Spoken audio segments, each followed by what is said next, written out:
일상에 바쁜 여러분들을 대신해서 지식과 인사이트를 정리해드리는 매일 독서, 매일 인사이트입니다. 오늘은 아이디어 생산법, 이 책에 대해서 한번 살펴보도록 하겠습니다. 책 제목이 굉장히 긴데 60분 만에 읽었지만 평생 당신 곁을 떠나지 않을. 그러니까 이 책은 굉장히 얇아요.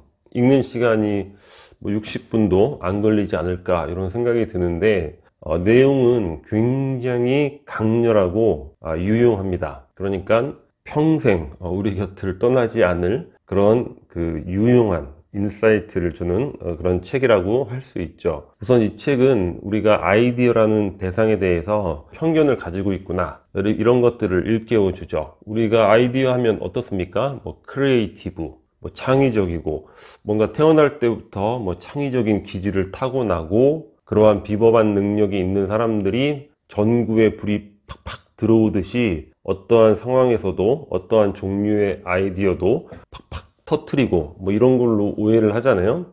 근데 이 저자는 전혀 그러한 것이 아니다, 이렇게 이야기를 하고 있습니다.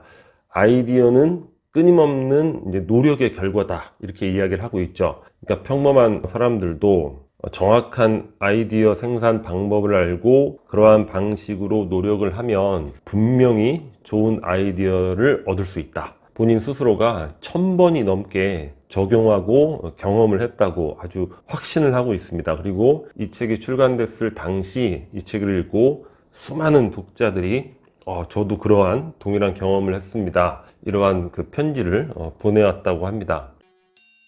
공식은 총 5단계로 이루어져 있는데 1단계부터 한번 살펴보겠습니다. 첫 번째 단계는 자료를 수집하라. 굉장히 뻔한 이야기 같은데 일단은 자료를 수집하는 게 바탕이 돼야 되겠죠. 제가 이걸 두 가지로 나눠 봤는데 하나는 뭐냐면 우리가 평상시에 일상적으로 크리에이티브한 아이디어를 많이 생산해낼 수 있는 그런 사람이 되기 위한 일상적 노력, 그리고 두 번째는 우리가 회사라든가 일을 할 때 아이디어를 생산해내야 되는 어떤 과제로서 주어졌을 때 그런 과정, 이렇게 두 가지로 나눠봤는데, 일상적 노력은 아이디어라는 거는 관계 속에서 얻게 되는 경우가 많다는 거예요. 그러니까 그런 관계를 찾으려는 노력, 그러니까 어떤 우리가 지식이나 개념을 접했을 때 그것들을 아주 다른 곳들에 적용해 보려는 그런 노력, 이런 것들이 아이디어를 만드는 데 있어서 굉장히 핵심적인 사항이 되는 거죠.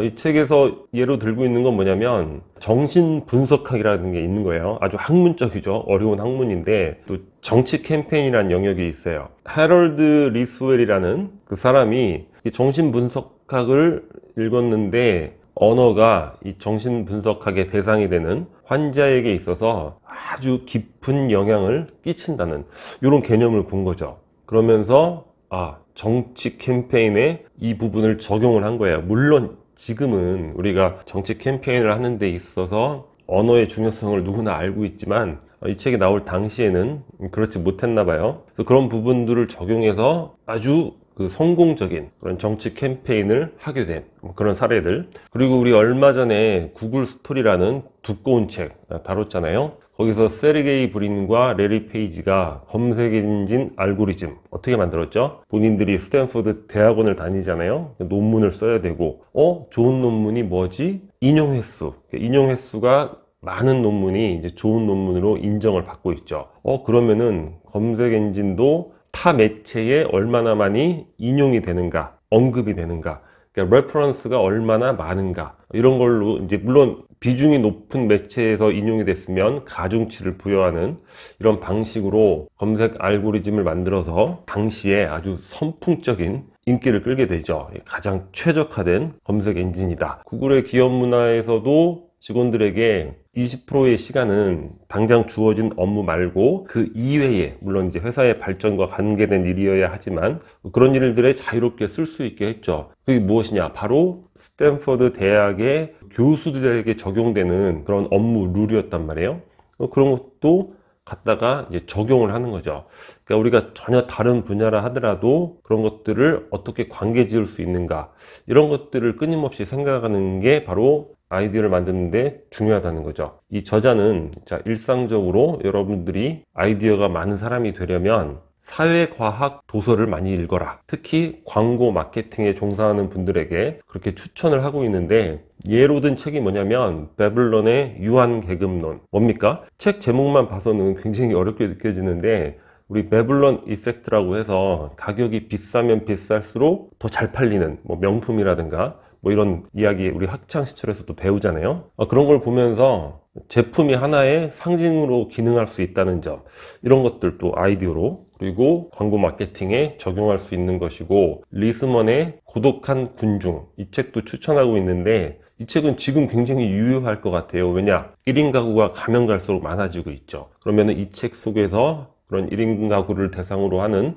어떤 광고 마케팅에 적용할 수 있는 뭐 통찰, 인사이트, 이런 것들을 많이 얻어볼 수 있겠죠. 이런 것들이 관계 적용력을 굉장히 올려주는 그런 효과를 발휘한다는 것이고, 그리고 두 번째는 이제 주어진 과제인데, 마찬가지죠. 내가 회사에서 업무를 하는데 어떤 과제로서 주어진 일, 아이디어를 생산해내야 하는 일, 이런 것들을 맞닥뜨렸을 때 다양한 자료를 수집을 해야죠. 뭐 책을 통해서도 수집하고, 언론 보도, 신문이나 잡지, 이런 것들을 통해서도 수집을 하는데, 예전에 마케팅 영상에서 간단히 언급을 드렸는데, 이 수집의 대상 중에서 가장 또 효과적인 게 인터넷 댓글, 이런 게 굉장히 효과적이죠. 많은 이들이 남긴 댓글 속에서 또 좋은 단어들, 아주 인상적인 단어, 표현들, 이런 것들을 많이 수집할 수 있죠. 그리고 유사한 제품에 관련된 사용 후기들, 이런 것들은 아주 보석 같은 자료가 되는 것들이죠. 이런 것들을 이제 많이 수집을 해야 된다는 것이고, 아이디어라는 거는 결국에 많은 자료를 수집해서 그 자료 속에서 걸러서 결국에 알맹이, 키워드를 뽑아가는 과정, 이런 것이지 않을까. 두 번째 단계는 정신적으로 소화하라. 이렇게 이야기를 하고 있는데, 쉽게 말하면 그 자료를 이제 머릿속으로 입력하는 과정이죠. 자세히 읽고 어떻게 적용할 수 있을까 생각해보고, 어떤 관계로 퍼즐을 맞추듯이 조합을 만들어 볼 수 있을까 계속 끊임없이 읽고 생각하고 적용해 보라는 거죠. 언제까지? 지칠 때까지 해보라는 거예요. 그리고 이 자료의 어떤 팩트나 문자 그대로만 보는 것뿐만 아니라 그 이면의 내용들도 이제 상상을 해보면서 지칠 때까지 수집한 자료를 정신적으로 이제 소화를 해야 된다는 거죠. 그리고 나서 3단계는 뭐냐면 휴식을 취하라, 이 단계입니다. 그냥 놀아라, 이런 얘기가 되는 거죠. 이게 생뚱맞게 느껴질 수도 있는데, 사실 이 책은 1940년대에 나온 책인데, 지금 시점에서는 이 3단계 휴식을 주어라가 과학적으로 입증이 되고 있죠. 최근에 이 뇌과학이 굉장히 발전하고 있잖아요. 무의식이 주의 필터를 통해서 우리의 의식에게 필요한 것만 보내준다는 거예요. 왜냐? 의식의 영역은 굉장히 한정적이기 때문에 처리할 수 있는 게 제한되어 있잖아요. 그러니까 무의식에서 막 줄 수는 없잖아요. 운전을 할 때도 위험한 상황에 대한 그런 것들만 필터를 통해서 주는 거지, 옆에 있는 뭐 풍경 일일이 간판 다 보내주는 건 아니란 말이죠. 그런 관점이고, 그러니까 우리의 의식이라는 게 우리의 신체를 다 지배하고 있다, 이런 개념이 될 수가 없죠. 왜냐? 의식은 사실 무의식이 보내주는 수동적인 입장에서의 의식이기 때문에, 조금만 생각해 보면 알 수 있죠. 우리의 간한테 해독해라 뭐 할 수는 없잖아요. 뭐 위장한테 야 소화 좀 잘 시켜라, 뭐 이번엔 반드시 소화시켜야 돼, 뭐 이렇게 할 수 없잖아요. 그런 관점에서 무의식을 바라봐야 되는데, 휴식을 주어라, 이런 얘기는 뭐냐면 몽상 모드를 취하라는 거죠. 영화를 보거나 연극을 보거나 아니면 그냥 재미있는 소설을 보거나 잠을 잔다거나, 그래서 무의식이 필요하지 않고 무언가를 처리할 수 있는 시간과 여유를 갖게 하라는 거예요. 이 단계가 굉장히 중요하다고 이야기를 하고 있습니다.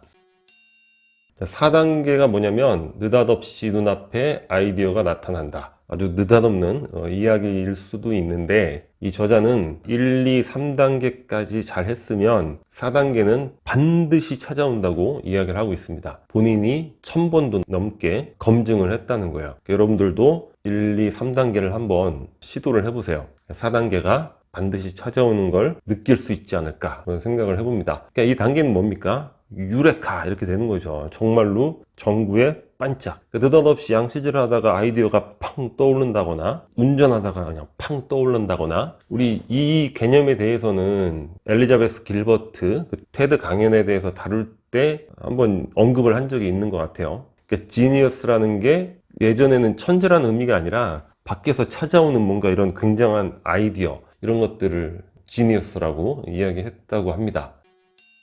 자, 마지막 5단계는 뭐냐면 그 아이디어를 주변에 내놓아서 우선 검증하라는 거예요. 그러니까 좋은 아이디어는 묘한 성질이 있는데 뭐냐면 그 아이디어 스스로 팽창하는 그런 경향이 있다고 합니다. 아이디어를 내놓았을 때 그 아이디어를 보는 사람들을 또 자극해 가지고 의견을 추가하게 되고 아이디어 자체가 이제 발전을 하게 되는 거죠. 이거를 아이디어의 각색 과정, 그리고 우리가 상업적 목적의 아이디어라면 어떤 과정이 될까요? 뭐 실용화 과정, 뭐 이런 것들이 되겠죠. 그래서 속에 품고 있지 말고 4단계까지 나온 그 수준에서 내 거야 이렇게 생각하지 말고 주변에 내놓아서 검증받으면서 아이디어가 계속 발전할 수 있게 만들어야 된다.